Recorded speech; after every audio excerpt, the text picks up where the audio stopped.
Hello friends, बरायबाय Bodo 2.0 YouTube चेनेलाव बेयाव मोनथाम टाइपनि कभार खालामगोन आसाम पुलिस बेनिफ्राय BTC साख्रि बेनिफ्राय ADRE स' गोबां कमेन्ट्स फैगासिनो दं आसाम पुलिसनि एडमिट एसए लेभेलाव एन्ड बेनिफ्राय कनस्टेबलाव BTC नि ग्रेड 3 नि एडमिट मोनदों आरो मोनाखै ग्रेड 4 नि सिलेक्शन प्रसेस ADRE एग्जामनि डिटेल्स कभार खालामगोन एनालाइज खालामनानै जायफ्रा Bodo 2.0 YouTube चेनेलाव गोदान साबस्क्राइब खालामबानो जाबाय नोंथांमोना साख्रिनि आपडेट्स मोनबाय थानो हागोन स' गोबाव खालामा जों थांनायनिफ्राय फार्स्टआव नायगोन जों नायगोन बेनो जाबाय BTC नि जब्सनि सायाव दा नोंथांमोना मोनबाय BTC नि एडमिट कार्डखौहाय जेब्ला bodoland.gov.in आव फैगोन बेयावबो मोनगोन लोगोसे बड'लेण्ड इउनिभारसिटिनि साइडआवबो नोंथांमोना मोनगोन दा बेखायनो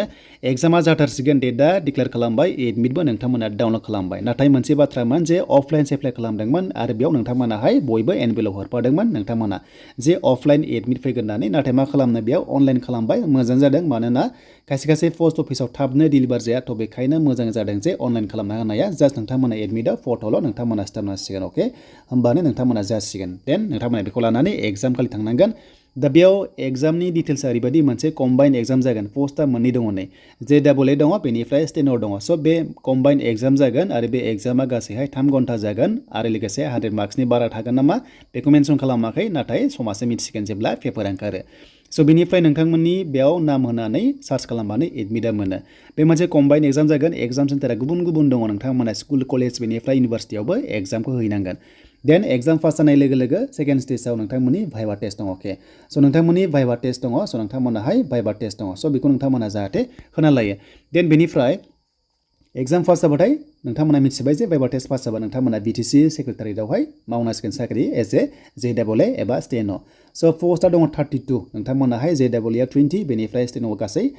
12 दङ देन 32 नोंथांमोना बेहाय भेकेन्सि मोनदों अके बे जाबाय नोंथांमोननि ग्रेड 3 कम्बाइन एग्जाम स' बेनिफ्राय फैबाय ग्रेड 4 नि एडमिटआ माब्ला मोनगोन गोबां कुइसन जागासिनो दं मानोना मेक्सिमाम स्टुडेन्टसा एप्लाइ खालामदों ग्रेड 4 आव जेरावनोखि ग्रेड 3 आव इलिजिबल जायासै मानोना 1 इयारनि कम्पिउटार सार्टिफिकेट बिदोंमोन जायना गैया 6 मान्थ्स होदोंमोन रेजेक्ट जादों एन्ड बेनिफ्राय IPO चालानावहाय माखासे रेजेक्ट जादों स' बे क्लियार जाबाय देन बेनिफ्राय ग्रेड 4 नि नोंथांमोननि एडमिटआ 17 डिसेम्बराव एबा नोंथांमोननि भाइभा टेस्टआ 17 डिसेम्बराव जानायनि चान्सेसखौ बारा नुहुरदों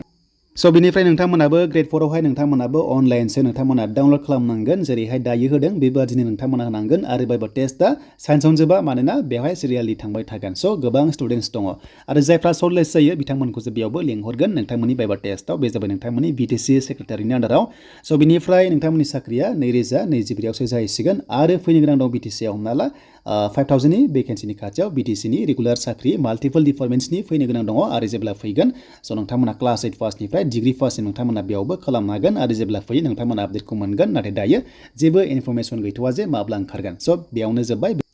स' जों आसाम पुलिसाव फैनाय लोगो लोगो नोंथांमोना गोबां कमेन्ट्स खालामदों आसाम पुलिसाव एडमिट नांसिगौ बेनो जाबाय AVUB कनस्टेबलाव सिगांनिफ्रायनो प्रेक्टिस खालामबोदों आरो बिनि फाइनालि स' बिनि अनलाइन डेटआ 1 नभेम्बराव जोब्बाय देन बिनिफ्राय दायो फैनांगौ एडमिट स' लोगोफोर नोंथांमोना 1 नभेम्बरावहाय लास्ट डेट जोब्बाय अब्ला स' बिनिफ्राय दिनैहाय 26 नभेम्बर जाबाय अके स' 26 डेजनि गेजेराव दायो हमना ला इन्टारनेलि एबा सिङावहाय माखासे फिजिकेलनि रेलिनि सायाव खामानि मावदों जानांगौ आसाम पुलिसा एनाउन्स खालामाखै नाथाय मावदों जानांगौ मानोना 26 डेजआवहाय मावखागोन देन अब्ला स' नोंथांमोना माबादि मोनगोन बेनो जाबाय नोंथांमोननि PhD सेन्टारखौहाय सेलेक्ट खालामनायनि माखासे खोथा थाबाय देन बेनिफ्राय PhD सेन्टारा जेब्ला सेलेक्ट जागोन अब्ला एडमिट इस्यु खालामनायनि खोथाया थाहैबाय स' अब्ला नोंथांमोना दायो मिथिगौ जे next first week डिसेम्बरावहाय admit issue जागोन अब्ला स' नोंथांमोनाहाय हमना ला 10 डिसेम्बरनि गेजेराव एबा नोंथांमोना बिनि उनावहाय एडमिट मोननायनि चान्सआ दङ एन्ड बेनिफ्राय रिलिया हमना ला 20 डिसेम्बरनिफ्राय जानायनि चान्सआ दङ स' बेखौ जास्ट एनालाइज खालामदों नोंथांमोना लास्ट उइक डिसेम्बराव रिलिज जानायनि चान्सआ दङ AVUB कनस्टेबला मानोना मोनसे खोथाखौ नोंथांमोनाहाय मानिनांगोन जे नोंथांमोना 31 मार्चनि गेजेराव नोंथांमोनाहाय जयनिं जागोन आसाम पुलिसाव आरो 00 भेकेन्सि खालामगोन होनना बुंनो जेला गभर्नमेन्टआ अब्ला नोंथांमोननि रिलिया जानुवारिनिफ्राय जागायनानै फेब्रुवारियाव जोबहैनायनि चान्स दङ आरो मार्चआवहाय एग्जाम जानो गोनांखौ लानानै फाइनाल लिस्ट फैनायनि चान्सेसा बारा आसाम पुलिसाव थिग बेबादिनो दाइसायाबो फार्स्टआव स्टेज 1 एग्जाम जायो देन एग्जाम जानायनि चान्सेसा बारा थाबैनो डिसेम्बर लास्ट उइकआव एन्ड बेनिफ्राय नोंथांमोननि फिजिकेल टेस्ट जानानै बेयावबो नोंथांमोना मार्चनि गेजेराव साख्रि मोनगोन मानोना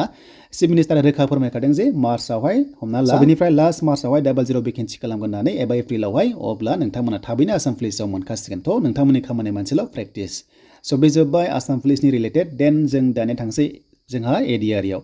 दा बेखायनो जोङो फैबाय सेबानि वेबसाइटआव एन्ड बेयाव फैनाय लोगो लोगो जायखिजाया एनि वान जों क्लिक खालामबाय लिंकआवहाय देन बेनिफ्राय नोंथांमोननि अनलाइना दायो सोलिगासिनो लास्ट डेटआ 29 डिसेम्बर ग्रेड 3 आरो ग्रेड 4 आवहाय जायफ्रा एचएस पास ग्रेड 3 ग्रेड 4 मोननैबो खालामनो हागोन उइदाउट क्लास 8 पास डिटेल्स नोंथांमोनाहाय एचएस पासफोराहाय ग्रेड 4 आव खालामनो हायो जेबो बाथ्रा गैया अब्ला जानुवारियाव एग्जाम जाखाया अके जानुवारियाव जायोबा फेब्रुवारियाव जानायनि चान्सआ दङ स' बिनिफ्राय मार्च आरो लोगोसे एप्रिलाव इलेक्सननि बारहावा जागोन मानोना एमपि इलेक्सन दङ 2024 नि मार्च एप्रिलाव हमना ला देन बेयाव जानाय चान्स गैया अब्ला नोंथांमोनाहाय मेक्सिमाम मे आरो जुनावहाय एग्जाम जानायनि चान्सआ दङ बिनिफ्राय स्किल टेस्ट बिनिफ्राय हमना ला भाइभा टेस्ट दङ बेखौहाय नोंथांमोनाहाय जुलाइ आगस्टनि गेजेराव जाहैनो हागौ आरो बेयाव नोंथांमोनाहाय अक्ट'बरनि सिगां नोंथांमोना साख्रि मोनहैनो हागौ नेक्स्ट इयारावहाय दा बेनोमोन माखासे एनालाइज भिडिअ आसा खालामो नोंथांमोना बुजिबाय आरो जायफ्रा बुजिबाय कमेन्ट्स खालामदो आरो जायफ्रा बड' जब इनफो इउटुब चेनेलखौ दा साबस्क्राइब खालामनानै लानो हागोन साख्रिनि आपडेट नोंथांमोना मोनबाय थानो